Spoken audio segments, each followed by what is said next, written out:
vidéo, aujourd'hui ce sera sur le paradoxe du verre. Oui, parce qu'en fait j'ai remarqué que le verre ça peut être une thérapie. Mais là, la thérapie par la mise en scène. Tu as vu tout à l'heure que c'est la thérapie par l'écriture. Maintenant c'est la thérapie par la mise en scène.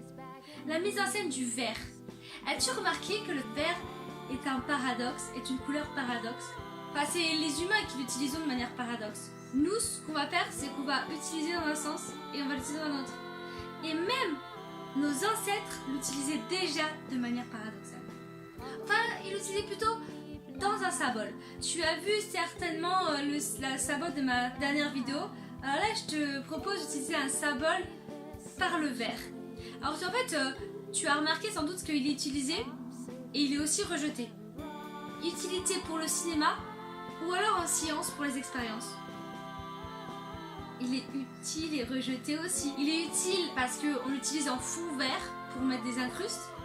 Il est rejeté parce que sur scène, au théâtre, on n'utilise pas à cause de certaines quand on est superstitieux. Après, autant faut dire, si t'es pas superstitieux, c'est pas grave, tu le mets quand même sur scène.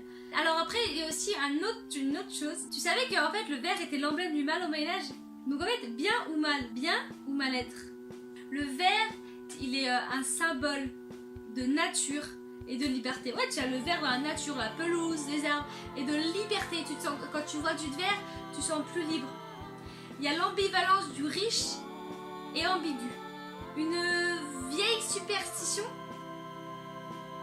Alors au Moyen-Âge, le verre de gris, c'est un pigment en fait, utilisé par les peintres, était aussi un poison, parce que c'était toxique en fait. Et c'est aussi un symbole du destin, symbolique forte. La couleur de l'indécision, le visage du destin.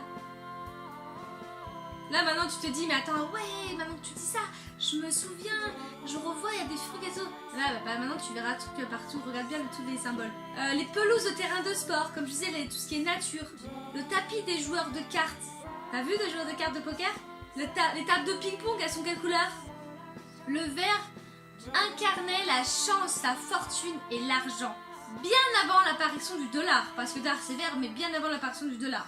Puisque c'est déjà au Moyen-Âge et après par la suite. Le vert est la couleur médicale, sanitaire, apaisante, couleur de la nature, de l'hygiène et du bio. Et là tu revois les produits bio, tu te dis, ah ouais, c'est la couleur fédératrice sur le plan politique et religieux. Symbole pour les héros? Bien sûr, lesquels adorent le vert. Regarde Néron. Néron, sa collection d'émeraudes, Tristan, du verre dans ses armoiries.